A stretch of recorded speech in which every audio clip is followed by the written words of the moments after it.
భాస్కరుడు అంటే ఎవరంటే స్వామికి అంతరంగిక భక్తుడు. అంటే ఒకప్పుడు ఆయన కూడా తిట్టినవాడే స్వామిని. తర్వాత స్వామి లీలలో స్వామి యొక్క మహత్యం తెలుసుకొని మహా అంతరంగిక భక్తుడయ్యాడు అనమాట ఈ భాస్కర్ పాటిల్. అయితే భాస్కర్లో చివరి కోరిక శ్రీ గజాననికి ఒక చక్కని మందిరం నిర్మాణం చేయాలని ఆయనకు అందరికీ ప్రేరణ ఇవ్వాలనిపించిందండి. ఎందుకంటే చచ్చిపోయినా కూడా బతికినా కూడా ఎప్పుడైనా సరే తానున్నా లేకున్నా తన పేరు నిలవాలని, మనం ఉన్నా లేకపోయినా కూడా మనం ఒక మంచి పని చేసి పెట్టాలండి ఎప్పుడైనా సరే. అది ఆ మంచి పని 10 మంది గుర్తించేటట్లు ఎప్పుడైనా సరే ఆ 10 మంది మళ్ళీ మళ్ళీ దాన్ని మన నామాన్ని మనం అంటే బతికుండగానే మన పేరు కాదు, మనం చనిపోయినా కూడా వాళ్ళు ఎప్పుడు అలా స్మరించుకునేలాగా మనము జీవించాలండి. ఎలా అంటే నిజంగానే ఎలా బతికామో అని కాదు, ఎలా జీవించామో అనేది గొప్ప అండి. ఎలాగైనా బతికేస్తాం, అది కాదు, ధర్మంతో సత్యంతో అలా బతకడమే కదా గొప్ప. కాబట్టి ఇక్కడ ఇతను చనిపోతాడని తెలిసి కూడా స్వామికి ఒక మందిరం నిర్మాణం చేయాలి అని అనుకున్నారట. ఇంకా పలకరించిన ప్రతి వారితో అందరితో ఈ విషయాన్ని ప్రస్తావించి, మిత్రులారా, గురుదేవుల కరుణా కటాక్షాలు మనకు లభించాయి. ముందు ముందు కాలంలో కూడా ఈ అవకాశాన్ని భక్తులంతా పొందేలాగా మనం షేగాంలో ఒక పుణ్యపురుషుడు నివసించిన పుణ్యక్షేత్రంగా విరాజిల్లేలాగున మీరంతా కృషి చేయాలి అంటూ ప్రబోధించాడు.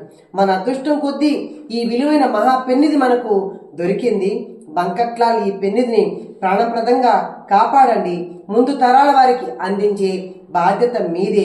నేనుండను, కానీ మీరంతా కలిసి కట్టుగా ఒక దివ్యమైన భవ్యమైన మందిరాన్ని నిర్మించండి.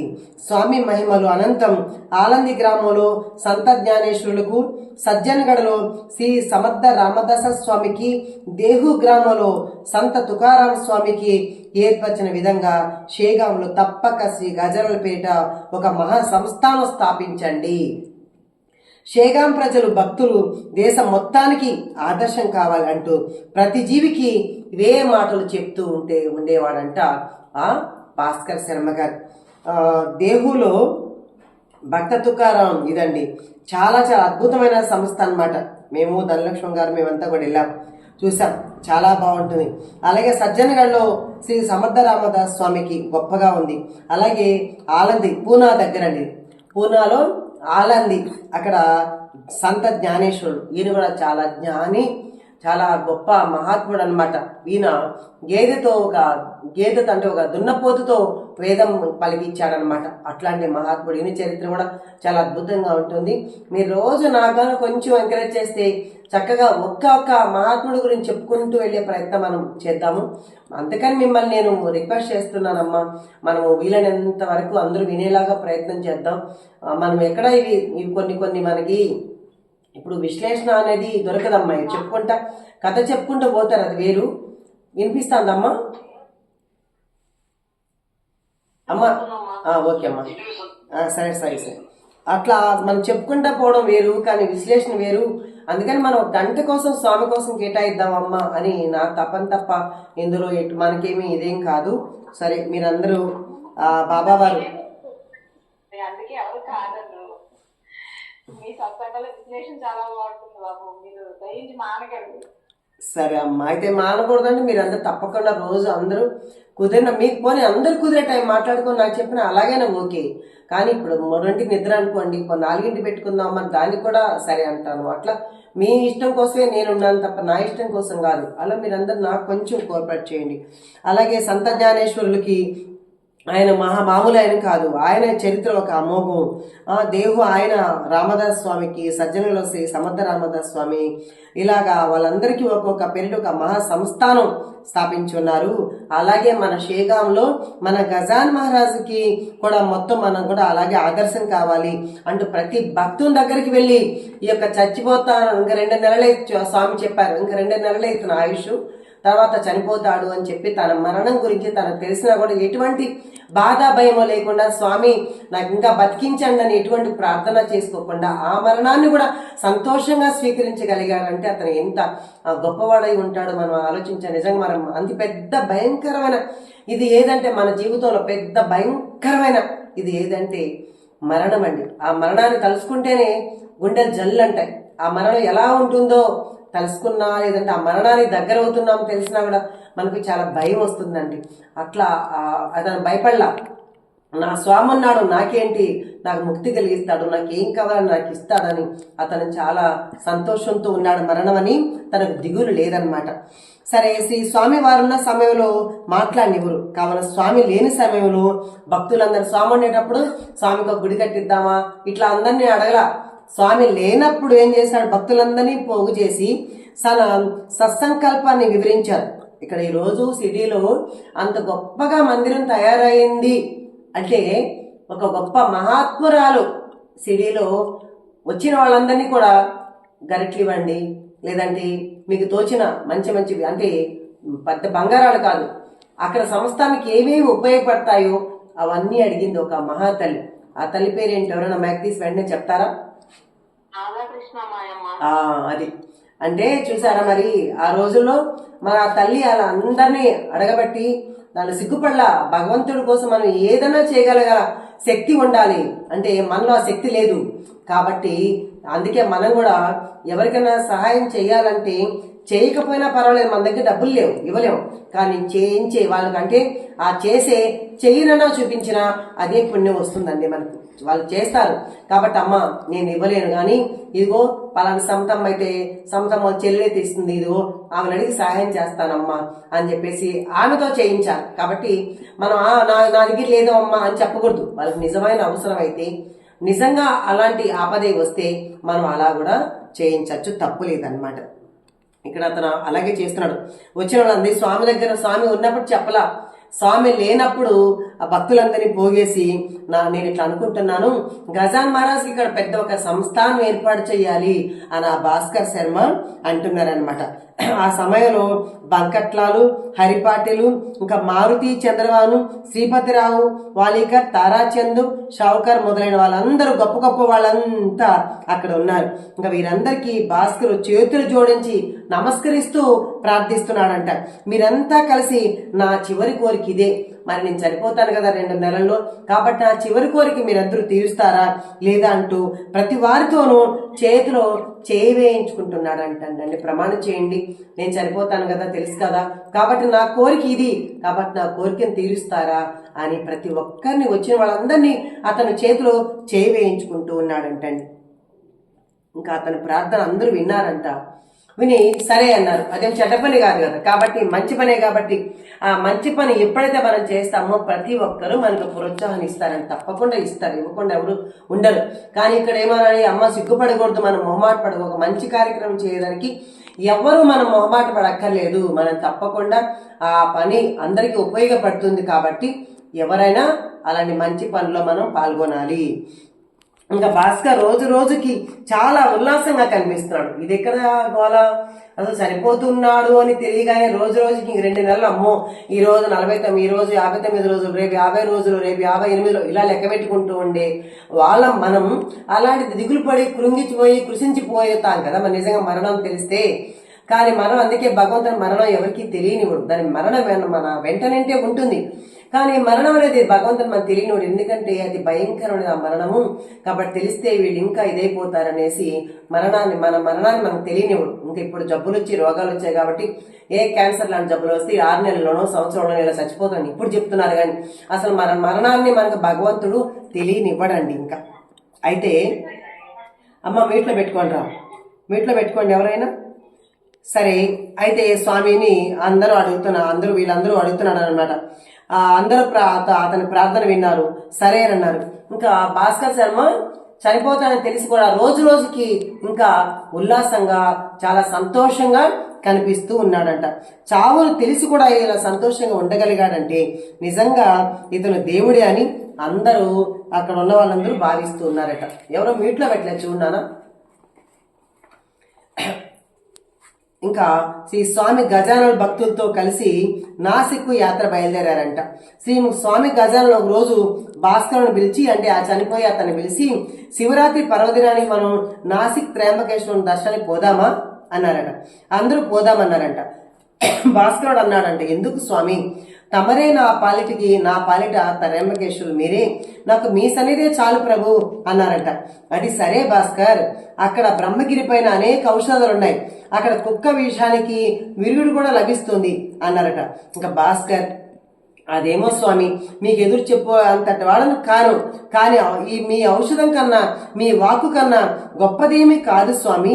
ఆ విషయం అనేది మీ శక్తితో అప్పుడే పోయింది. ఆ విషయం అనేది నా బాడీలో లేదు. మీరు ఎప్పుడైతే మీ దగ్గర ఉన్నారో, మీ మాట ఎప్పుడైతే వచ్చిందో అప్పుడే ఆ శక్తితో అప్పుడే పోయింది స్వామి. మీ చరణాలే నాకు గోదావరి. ఈ 2 నెలల బ్రతుకు మీ పాదాల వద్దనే నేను గడిపేస్తాను అని అన్నాడంట. కానీ స్వామి, భాస్కర్, నేను చెప్పినట్లు విను. అసలు ఎందుకు వినవు? తీర్థక్షేత్రాల మహిమ చాలా అపారంగా ఉంటుందిరా. మరి నేను కూడా త్రయంబకేశ్వరం వస్తున్నాను కదా అన్నారట. అప్పుడు భాస్కర్, సరే మీ ఇష్టం స్వామి, వస్తాను అని ఒప్పుకున్నారట. ఇంకా భక్తులంతా వెంటరాగా శ్రీ గజాననుడు శివరాత్రికి త్రయంబకానికి ప్రయాణమై చేరుకున్నారట. ఇంకా అందరూ కుశావర్త తీర్థంలో స్నానం చేసి శంకరుని పూజించారంట. గంగా ద్వారానికి వెళ్లి అక్కడ గౌతముని పూజించారు. నీలాంబికా మాతకు నమస్కరించి గహనీ నివృత్తినాథ సమాధి దర్శనం చేసుకున్నారు. తర్వాత గోపాల్ దాస్ స్వామిని దర్శించుకోవడానికి కొందరు భక్తులు వెళ్లారు. ఆ స్వామి కాలారాం మందిరంలో సంకీర్తన చేస్తున్నారు. శ్రీ గజానన ఆ మందిర ప్రాంగణంపై ఉన్న అరుగుపై కూర్చున్నారు. శ్రీ గజానన మహారాజు రాక విని గోపాల్ దాస్ పరమానందంతో ప్రక్కనున్న వారితో ఇలా అన్నారంట. ఈ వరహాడ ప్రాంతం నుండి నా గురుబంధు శ్రీ గజాననులు వచ్చి ఉన్నారు. వారిని భక్తి శ్రద్ధలతో దర్శించి నా తరపున ఈ చక్కెర నారికేలను సమర్పించండి. వారికి పూలమాలను వెయ్యండి. వారు నేను ఒక్కటే, శరీరాలు వేరు కానీ మా ఆత్మలు భావాలన్నీ ఒక్కటే అని ఆ మహాత్ముడు చెప్పారట. అందుచేత అనన్య భావంతో పూజించండి అని ప్రబోధించారు. వారి బోధానుసారంగా ఆ భక్తులంతా వచ్చి శ్రీ గజానను పూజించారు. నారికేలను సమర్పించారు. శ్రీ స్వామి భాస్కరంతో ఆ ప్రసాదం అందరికీ పంచమన్నారు. పంచేటప్పుడు మాత్రం పొరపాటు జరగకూడదన్నారు. అలాగే చేశాడు భాస్కర్.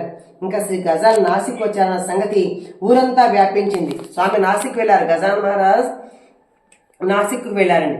అయితే భక్తులు అక్కడ తండోపాలుగా జనాలంతా వచ్చారంట, వేలల్లో వచ్చారట. శ్రీ స్వామిని దర్శించుకుంటున్నారు. అక్కడ వకీలు గారైన దుమాల్ శ్రీ స్వామి వారిని తోడుకొని పోయి వారింట అత్యంత వైభవంగా పూజలు నిర్వహించారు. వేలాది మంది వచ్చి శ్రీ గజానను దర్శించి పావనులైనారు. శ్రీ గజానను సేవించిన భాస్కరుడు ఏ విధంగా తరించబోచున్నాడో, అతని చివరి కోరిక ఏమిటో అందరూ తెలుసుకున్నారు. అతని కోరిక అందరికీ సమ్మతము మరియు సంతోషకరమైనదని కొనియాడారు. ఆ విషయంలో అందరూ సహకారం అందిస్తామని వాగ్దానాలు చేశారంట. ఈ భాస్కరుడు ఎప్పుడైతే ఇలా అడిగాడో, ఇతను ఆఖరి కోరిక, ఇంకెట్లా చచ్చిపోతున్నాను కదా, కానీ ఈ యొక్క అంటే తను వెళ్లే ముందు ఒక మంచి కార్యక్రమం, ఒక 10 మందికి ఉపయోగపడే ఆ కార్యక్రమం చేయాలని తను అనుకున్నాడు. కాబట్టి అందరూ అతనికి చక్కగా మీరు చేసే చాలా గొప్ప పని, మంచిదని అందరూ గొప్పగా పొగిడారట. ఇంకా నాసిక్ తీర్థయాత్ర చేయించుకుని భక్తులందరితో కలిసి మళ్ళీ స్వామి షేగాంకు వచ్చి చేరారు. కొన్నాళ్లకు శ్రీ గజాన్ మహారాజ్ అడ్గాంకు తీసుకుని వెళ్ళడానికి జూమా సింగ్ షేగాం వచ్చాడు. స్వామిని అడ్గాం రమ్మని పరిపరి విధాలా ప్రార్థించాడు. కానీ స్వామి ఇప్పుడు కాదు, రామనవమి తర్వాత వస్తాను, మరీ పట్టువద్దు, ఇప్పుడు వెళ్ళిపో అన్నాడంట. అక్కడ అంటే స్వామి తీర్థయాత్రలకు వెళ్ళి కొన్నాళ్ళకి మళ్ళీ షేగాం వచ్చారు. అయితే ఎవరు మీట్లో పెట్టలేదు నాన్న, చూడండి. అయితే శ్రీ గజాన్ మహారాజు అడ్గాంకి వెళ్ళి అడ్గాం అని ఊరండి తీసుకువెళ్ళడానికి ఆ జూమా సింగ్ అని అతను వచ్చాడంట. స్వామిని అడ్గాం రమ్మ చాలా పట్టుబట్టి, ఇప్పుడు కాదు, రామనవమి అయిపోయిన తర్వాత వస్తాను, ఇప్పుడు నువ్వు పట్టుబట్టద్దు, నువ్వు వెళ్ళిపో అన్నారట. అతని స్వామి తత్వం తెలిసిన వాడు కావున మాట మాట్లాడకుండా వెళ్ళిపోయాడు. తర్వాత శ్రీరామనవమి రోజు శ్రీ స్వామి ఆజ్ఞను గుర్తు చేసుకుని షేగాంకు వచ్చాడు. షేగాంలో చాలా ఘనంగా శ్రీరామనవమి పండుగ జరిగింది. ఆ ఉత్సవం వైభవం చూస్తూ స్వామి ఆజ్ఞ కొరకు వేచి ఉన్నారు. అలా ఉండగా ఒకరోజు హనుమత్ జయంతికి అడ్గాం పోదామన్నారు శ్రీ స్వామి. సరేనని అలా భక్తులకు శ్రీ స్వామిని కూడా తీసుకుని అడ్గాం వచ్చి చేరాడు జూమా సింగ్. తర్వాత పూజ అంతా అయిన తర్వాత వెళ్ళాడట. ఇంకా భాస్కర్ శర్మకి స్వామి దేహ విముక్తి కలిగించట. ఆయన ఎట్లా చచ్చిపోతున్నాడు కదా, ఆ దేహానికి ఎలా విముక్తి కలిగించాడో ఆ పరమాత్మ శ్రీ గజాన్ మహారాజ్ ఈ చరిత్రలో మనం చూద్దాం. శ్రీ స్వామి అడ్గాంలో కొన్ని విచిత్రాలు చేశారు. ఒకరోజు మధ్యాహ్నం, ఇదంతా షేగాం దగ్గరేనండి ఇవన్నీ. అయితే ఒకరోజు మధ్యాహ్నం స్వామీజీ భాస్కరుని ఎత్తి కుదేశారు. భాస్కరుని ఎత్తి ఆ గట్టికి ఇలా కుదేశారంట. ఎవరో మీట్లో పెట్టలేదు బంగారం, ఒకసారి పెట్టండి. అయితే అతని ఛాతీ మీద కూర్చొని పిడికిలు బిగించి కొట్టారంట. స్వామి ఆ భాస్కరన్ మీద కూర్చొని ఛాతీ మీద కూర్చొని పిడికిలు బిగించి గట్టిగా కొట్టారంట. అక్కడున్న వారంతా చూస్తూనే ఉన్నారు కానీ ఎవరు స్వామివారిని నివారించే శక్తి ఎవరికి లేక ఊరుకున్నారు. ఇంకా బాలాబాబు మాత్రం స్వామి స్వామి సద్గురునాథ, తమరింత ఆగ్రహం చూపించితే భాస్కర్కు తట్టుకునే శక్తి లేదు. అసలే ఈ ఎండలు, దానితోడు మీ దెబ్బలు, వాడు చచ్చిపోతాడు స్వామి. మీ సేవకుడిని మీరే చంపేస్తారా?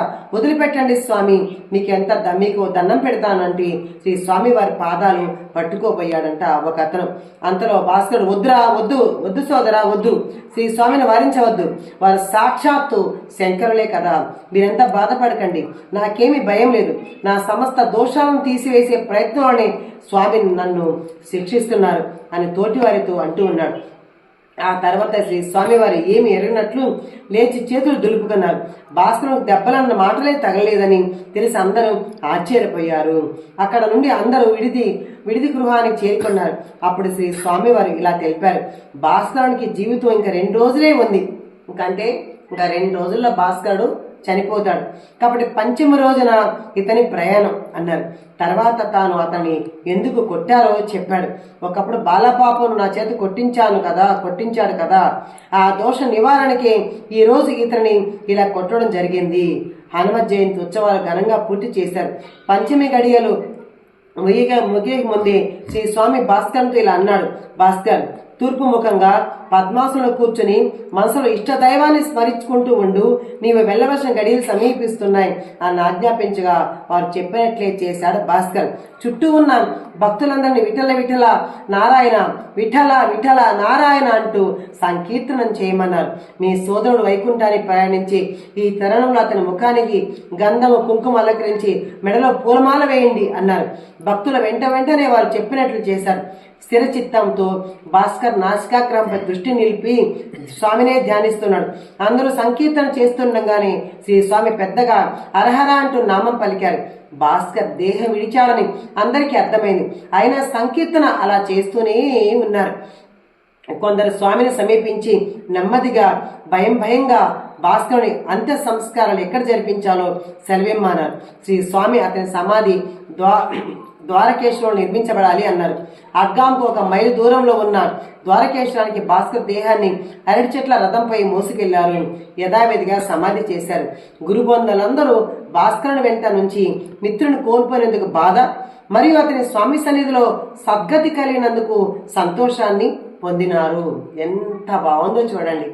అంటే మహాత్ముల సేవ మూలన, మహాత్ముల దర్శనం మూలన, మహాత్ముల పారాయణ మూలన మనకు తెలియకుండానే మన మరణం వెళ్ళిపోతుందండి. మనకు తెలియదు ఆ మరణం.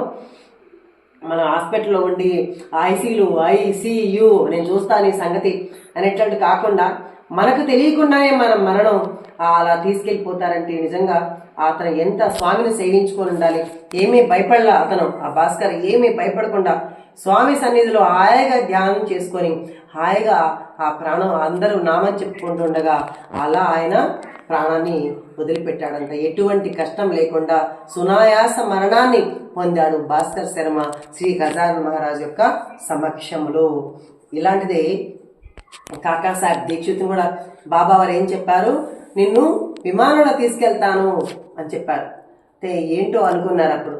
కాకుంటే వీళ్ళు ట్రైన్లో బాబా శరీరం వదిలేక చాలా ఏళ్ళకి వీళ్ళు ట్రైన్లో వెళ్తూ ఉంటే ఆ హేమాద్రి పంతు ఆయన భుజం మీద ఈయన దీక్ష ఇద్దరు బాబా గురించి మాట్లాడుకుంటూ ఆయన యొక్క భుజం మీద తలవాల్చి ఎటువంటి నొప్పి ఎటువంటి బాధ లేకుండా ఆ స్మరణత బాబా గురించి మాట్లాడుకుంటూ దీక్షిత్ కూడా శరీరాన్ని వదిలిన సంగతి మనం సచ్చరిత్రలో చూడవచ్చు. అట్లా మహాలక్ష్మీ ఏకాదశి రోజు ఇలా మహాత్ములు చాలా మంది కూడా అట్లాంటి ఏకాదశి రోజు వాళ్ళకి ఇష్టమైన రోజు స్వామి తీసుకెళ్లారు. అంటే ఇక్కడ వాళ్ళ సేవ అంత గొప్పది. వాళ్ళు ప్రాపంచిక విషయాలు ఏమి అడగకుండా భగవంతుని సేవలోనే ఉండి వాళ్ళు పునీతం అయ్యారండి. కాబట్టి వాళ్ళకి అలాంటి మరణం వచ్చింది. మనం కూడా ఇప్పుడు స్వామి నాకు కూడా ఎలా ఇట్లా ఈ ప్రపంచ విషయాలు నాకు ఇవన్నీ వద్దు నాయన, నాకు నీ దగ్గర అంటే ఆ మరణానికి నాకు భయం లేకుండా నాకు తెలియకుండానే నా మరణం అనేది జరిగిపోవాలా స్వామిని మనం కూడా ఎప్పుడు ఆ భగవంతుడిని ప్రార్థించుకోవాలండి. ఇంకా శ్రీ గజానుడు గనుని రక్షించుట. ఒకసారి షేగాంలో నీటికి కరువు వచ్చింది. మహారాష్ట్రలో ఎప్పుడు నీటి కరువేనండి, అదెందుకో తెలియదు, ఎప్పుడు నీటి కరువే మహారాష్ట్రలో, బీడిపోయిన ప్రాంతాలంతా ఉంటాయన్నమాట. అయితే అక్కడ నీటి కరువు వచ్చింది. వర్షాలు పడక ప్రజలు ఇబ్బంది పడే సమయంలో పాత బావులన్నీ లోతుగా త్రవ్వడం ప్రారంభించారు. ఒక చోట అలా బావిలో పని చేస్తూ ఉన్నారు. ఆ పని చేయించే మేస్త్రి వద్ద గను అనేవాడు శ్రీ గజానుడు భక్తుడు ఒకడున్నాడు. గను అతని పేరు అనమాట. స్వామివారి భక్తుడు ఒకడున్నాడు. ఆ బావిలో త్రవ్వగా ఓ పెద్ద బండరాయి తగిలింది. ఆ రాయికి చిన్న బొజ్జం పెట్టి దానిలో వత్తి పెట్టి అంటే మందు గుండు సామాగ్రితో పేలుస్తారు కదా, అది అనమాట. అయితే ఆ విధంగా పేల్చే పనిని మేస్త్రి గనాకి అప్పగించారు. ఎవరైనా అక్కడ మందు పేల్చి బావిలో నుంచి పైకి రాలేరు. ఆ పరిస్థితిలో ధైర్యంగా గను సరే అని దిగాడు. శ్రీ గజానన రక్ష రక్ష అనుకున్నాడు. ఆ ఒత్తిని సరిచేశాడు. వెంటనే పేలేలోపే పైకి రావాలని తాడు కట్టుకున్నాడు. ఆ తాడు చేతిలో పట్టుకొని సరిచేశాడు. వెంటనే అది పేలిపోయింది. ఆ పొగకు ఏమీ కనిపించలేదు. రాయి పగిలింది. నీరు పైకి వచ్చింది. గను శవం కోసం బయటంతా వెదికి చూశారు. ఏమైనాడు, గను శవం కూడా దొరకలేదే అంటూ ఆ మేస్త్రి కంగారుగా పడుచుండగా, ఓ మేస్త్రి, ఇదిగో నేను బావిలో ఉన్నాను. నేనున్న బిలం ఒక రాయితో కప్పబడి ఉంది, అది తీయించు అంటూ లోపల నుండి పిలిచాడు గను. అందరూ ఒక్కసారిగా సంతోషంతో శ్రీ గజానన మహారాజ్కి జై, శ్రీ గజానన మహారాజ్కి జై అన్నారు. నెమ్మదిగా ఆ బిలానికి అడ్డుగా రాయిని తొలగించారు. గను క్షేమంగా బయటపడ్డాడు. ఎలా ఆ బిలంలోకి దూరాలని అందరూ అడిగారు. నేను దూరలేదు, శ్రీ గజాననే నన్ను ఆ బిలంలోకి తోసేశారు. తర్వాత ఆ రాయి వచ్చి దానికి అడ్డుగా కూర్చుంది అన్నాడు. ఏది ఏమైతేనేమి ప్రాణాలు రక్షించిన శ్రీ స్వామిని దర్శించుకోవాలని పరిగెత్తారు. శ్రీ స్వామి అతను చూడగానే, ఏమిరా గను, బిలంలో కూర్చొని ఎన్ని రాళ్ళు పేల్చావు అన్నారు. స్వామి సమర్థ, తమరే కదా నన్ను ఆ బిలంలో కూర్చోబెట్టింది. తండ్రి, మీకన్నా నాకు దిక్కెవరు అని మీ పాదాలంటే నమస్కారం చేశాడు గను. అంటే స్వామివారు సర్వసమర్థులు, ఏమైనా చేయగల గజానన మహారాజ్కి మనమంతా కూడా గజానన మహారాజ్కి జై అని ఒకసారి నామస్మరణ చేసుకుందాం అన్నమాట. ఇంకా 12వ అధ్యాయము. శ్రీ అకోలా జిల్లాలో శ్రీ సమర్థ గజానన అకోలా జిల్లాలో స్వామివారు ఏం చేశారో చెప్పుకుందాం. ఇంకా అకోలాలో శ్రీ గజానుడు బచ్చూలాల్ అగర్వాల్ అకోలా నివాసి శ్రీ స్వామి గురించి విన్నాడంట. ఈ అకోలా జిల్లాలో బచ్చూలాల్ అగర్వాల్ అనే అతను స్వామి గురించి, ఆయన మహత్యం గురించి, ఆయన లీలల గురించి విన్నాడంట. ఇంకా లక్ష్మణ్ గడే కరంజాలో శ్రీ స్వామిని తన ఇంటికి ఆహ్వానించి తనకు పునర్జన్మనిచ్చిన స్వామికి తన సర్వస్వము దారపోస్తున్నట్టు చెప్పి తన మనసులోని లోపుగుణను వదులుకుంటుట ఆయన తెలిసింది. మనం అనుకున్నాం, ఒక అతను కరంజా పిలిచాడు స్వామిని. అక్కడ స్వామి అంతా నీదే అని చెప్పేసి అనని స్వామికి అక్కడ రూపాయలు మాత్రం పెట్టాడు. ఏమిరా, ఇప్పటిదాకా అంతా నీదే అన్నావే, అంటే లోభాన్ని వదులుకోవాలా అని చెప్పేసి అని మొత్తం అంటే నావే అన్నావు కదా, ఇవన్నీ ఇంట్లో నుంచి వస్తువులన్నీ నీ ఐశ్వర్యం అంతా విసిరి పారే అని అన్నాడని మనం చెప్పుకున్నాం కదా. అదంతా ఆ యొక్క లీలలంతా ఇతనికి తెలిసిందంట. అయితే తర్వాత లక్ష్మణ సంపద అంతా హరించిపోయిన విషయం కూడా మనకు తెలిసింది. శ్రీ స్వామి గజానన మహాత్ములు, వారికి కాంచా కనకములందు కాంక్ష లేదని తెలుసుకున్నాడు. శ్రీ స్వామి గజానన మహారాజు ఎప్పుడైనా తన గృహానికి వస్తే ఘనంగా ఆరాధించాలని బలంగా కోరిక కలిగింది. ఓ స్వామికి కాంచన మీద, డబ్బు మీద కానీ దేని మీద వ్యామోహం లేదు, ఆయన గొప్ప అనుగ్రహం ఇచ్చే దాంట్లో గొప్ప ఇది అని చెప్పేసి ఇతను తెలుసుకొని ఏం చేశాడు, మన ఇంటికి ఎప్పుడైనా సరే స్వామి వస్తే అతన్ని గొప్పగా నేను ఆరాధించుకోవాలి అని చెప్పేసి గొప్పగా కోరిక ఉండిందంట అతనికి. ఆ స్వామి స్మరణతోనే రోజులు గడుపుతున్నాడంట ఈ అకోలా, అంటే బచ్చూలాల్ అగర్వాల్ అకోలా నివాసి బచ్చూలాల్ అతని పేరు. అయితే స్వామి స్మరణే ఎప్పుడు చేసుకుంటూ ఉన్నాడంట. మహాత్ములు సామాన్యుల గుణములందు తమ పాదములు ఉంచాలంటే భగవత్ కృప ఉండాలి. ఇక్కడ మహాత్ములు సామానుల, ఎవరో మ్యూట్లో పెట్టలేదు నాన్న, వినిపిస్తాను నాకు, ఒకసారి చూసుకోండి మీరు ఎవరో అండుగుల అమ్మ చూడమ్మ, అండుగుల అనే పేరు, మరి ఏం పేరు తెలియదు. వాళ్ళు రెడ్ బటన్ నుంచి 3వ బటన్కి వచ్చి దాన్ని నొక్కండి, మీ మాట వినిపించదు. రెడ్ బటన్ ఉంది కదా, 5 బటన్స్ ఉన్నాయి, రెడ్ బటన్ నుంచి 3వ బటన్ నొక్కండి వినపడు. అయితే ఆ బచ్చూరాలు అతను రోజు స్వామి వస్తే చక్కగా స్వామిని మన ఇంటికి వస్తే ఇలా ఆరాధించుకోవాలి, ఇలా ఆరాధించాలి, ఇలా కానీ అతను పాప నామస్మరణతో ఎప్పుడు గడుపుతూ ఉన్నాడు అనమాట. అయితే మహాత్ములు సామాన్యుల గృహాలందు తమ పాదం ఉంచాలంటే ముందు ఎవరి అనుగ్రహం కావాలంటే భగవంతుడి అనుగ్రహం కావాలంటండి. మనం ఊరికినే మన ఇంటికి ఎవరంటే ఎవరు పడితే వాళ్ళు వచ్చేయాలి, ఎవరు రావాలన్నా కూడా భగవంతుడి కృప ఉండాలండి. ఎవరు మామూలు సామాన్య మనుషులు రావాలన్నా కూడా భగవంతుని కృప ఉండాలి, రుణాల బంధువు ఉండాలి, ఇవన్నీ ఎన్నో ఉండాలి. మరి మహాత్ములు మన ఇంటికి రావాలంటే అచ్చంగా దైవ అనుగ్రహం ఉండాలి అనుకుని అతను భగవత్ ప్రార్థన చేస్తూనే ఉన్నాడు. నా దగ్గరికి గజాన మహారాజు రావాలి, నా దగ్గరికి గజాన మహారాజు రావాలి, ఆయన నేను ఆరాధించాలి, ఆయన నేను పూజించాలి, ఇలా అనుకుంటూ ఉన్నాడు అనమాట. అయితే ఇలా ఉండగా మరి ఎప్పుడైతే మనం ఆ నామస్మరణ చేశామో, ఆ తపన ఉందో, ఆ సంకల్పం ఉందో భగవంతుని వెంటనే చేరుతాయి. ఎందుకంటే స్వామి ఎప్పుడు మన పక్కనే, మన హృదయంలోనివ్వండి, మన మాటలన్నీ వింటూ ఉంటాడు కదా. కాబట్టి తప్పకుండా ఎవరి కోసం వస్తాడు, పరుగున స్వామి వచ్చి తీరుతారండి. ఇక్కడ అలాగే జరిగింది. శ్రీ స్వామి గజాలలో అన్నాడంట. ఒక రోజు అగ్రవాళ్ళ ఇంటి అరుగుపైన కూర్చుని ఉన్నారంట. అగ్రవాళ్ళు దర్శించగానే శ్రీ స్వామిని గుర్తించాడంట.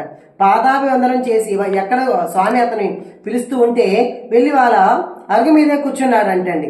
కూర్చోగానే లోపలికి పిలిచాడంట. శ్రీ స్వామి ప్రసన్నులై మనస్కులై వారి లోగిల్లోన అడుగు పెట్టాడు. శ్రీ స్వామి వారికి అతనిలో నిశ్చల భక్తి గురించి తెలుసు కదా, కాబట్టి వెళ్ళారు. స్వామి, నాకు పాద పూజ భాగ్యం కలిగించాలి, నన్ను అనుగ్రహించాలి అని అతను వేడుకున్నాడంట. శ్రీ స్వామి అనుమతి ఇచ్చారు. శ్రీ స్వామికి సుగంధ ద్రవ్యాలతో అనేకమైన నూనెలు వ్రాసి సున్నిపిండితో నలుగులు పెట్టి అభ్యంగన స్నానం చేయించాడు. మంగళ స్నానానంతరం తడి తుడిచి నూతన పీతాంబరులు కట్టబెట్టాడు. పట్టు శాల్వాలను కప్పాడు. ఎందుకంటే ఘనంగా సత్కరించుకోవాలని తన మనసులో అనుకున్నాడు కదా. కాబట్టి ఎప్పుడైతే ఇలా అనుకున్నాడో అతను వచ్చి చక్కగా వాళ్ళ అరుగు మీద కూర్చున్నాడండి. అంటే ఇతని ఆర్తి, ఇతని తపన చక్కగా వచ్చి భగవంతుని చేరే. కాబట్టి ఇతను వచ్చి వాళ్ళ అరుగు మీద కూర్చున్నాడు. అతను వెళ్ళి లోపలికి సాధారణంగా చక్కగా స్వామిని ఆహ్వానించి ఏం చేస్తున్నాడు, నూనెలు రాస్తారు, సున్నిపిండితో నీకు స్వామిని పాదపూజ చేసుకోవాలన్నాడు.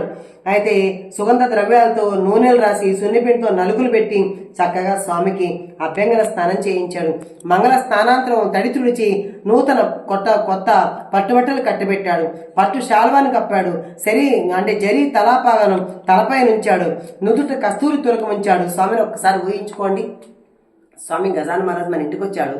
ఇప్పుడు మన ఇంటికి వచ్చారు, కూర్చున్నారు, మనం కూర్చోబెట్టాం చక్కగా, లేదా పీట వేసాం, కూర్చోబెట్టాం. స్వామికి చక్కగా అక్కడ వస్తాను మనం ఏం చేస్తాం, స్వామి వచ్చాడని తప్పనితో మనం మర్చిపోతాం. కానీ ఇది ఏం చేసి స్వామి నాకు మీ పాదపూజ చేసుకోవాలండి, అడగండి. పాదపూజ చేశాం. చక్కగా స్వామికి అంతా నలుగురంతా పెట్టి మన దగ్గర ఉన్న అవన్నీ సుగంధ ద్రవ్యాలు లేవు కాబట్టి మనం శనగపిండో సున్నిపిండో ఏదో వేసి స్వామికి చక్కగా నూనె అంతా వేసి చక్కగా స్వామికి అలా స్నానం చేపించాం, అభ్యంగన స్నానం చేపించాం. చక్కగా మన ఇంట్లో ఒళ్ళంతా చక్కగా తుడిచాం. తెల్లవారుజామున కాకడ హారతిలో ఎలాగైతే బాబాకు అక్కడ మనం ఎదురుగా నిల్చొని చూస్తే తెలుస్తుంది. చక్కగా ఆ స్వామి యొక్క విగ్రహ రూపానికి ఆయనకి చక్కగా స్నానం చేపించి ఆ మెత్తని టవల్తో అలా చక్కగా అద్దుతారండి. అలా తొడవడంటే ఒళ్ళంతా శరీరం ఊడి వచ్చేటట్లు కాదండి, చక్కగా ఇలా అద్దుతారు.